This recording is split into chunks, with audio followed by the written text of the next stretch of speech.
কি হলো, গাড়িতে তেল গেল কোথায়? কালকেই তো তেল ভরেছিলাম। এ নিশ্চয়ই স্বর্ণর কাজ। এই স্বর্ণ, হ্যাঁ বাবা, আমার গাড়ির তেল কোথায় গেল? কে? আমার গাড়ির তেল কোথায় গেল, কথা বল। উত্তর দিচ্ছে না কেন? দাঁড়া তো।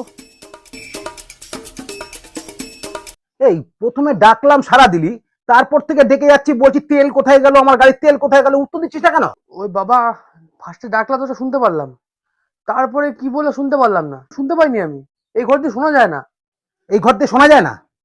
তাই? হ্যাঁ বাবা, সত্যি বলছি, পরে এগুলো কি বললাম শুনতে পাইনি আমি। আমাকে তুই পাগল ভাবিস? তোমার বিছানাটা তুমি দাঁড়া, আমি বাইরে গিয়ে তোমাকে বলছি, তুমি দেখো শুনতে পাও নাকি দেখো। ঠিক আছে, তুই যা বাইরে গিয়ে ডাক, আমি দেখছি শোনা যায় কিনা।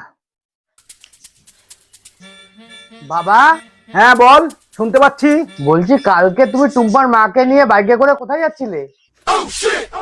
আর বাবা, পরশু দিনকার টুম্পার মায়ের সঙ্গে দোলনায় পার্কে জানি কে বসছিল, কে গো? হ্যাঁ, তুই তো ঠিকই বলেছিস, ভেতর দিয়ে শুধু নাম ডাকলেই শোনা যায়, আদার্স কিচ্ছু শোনা যাচ্ছিল না। কি বলছিস তুই? কিছু শুনতেই পাইনি কানে। হ্যাঁ হ্যাঁ, তোমাকে বলেছিলাম না ভেতর দিয়ে শোনা যায় না, দেখলে এবার বিশেষ হলো তো আমার কথা। बाप तो बाप रे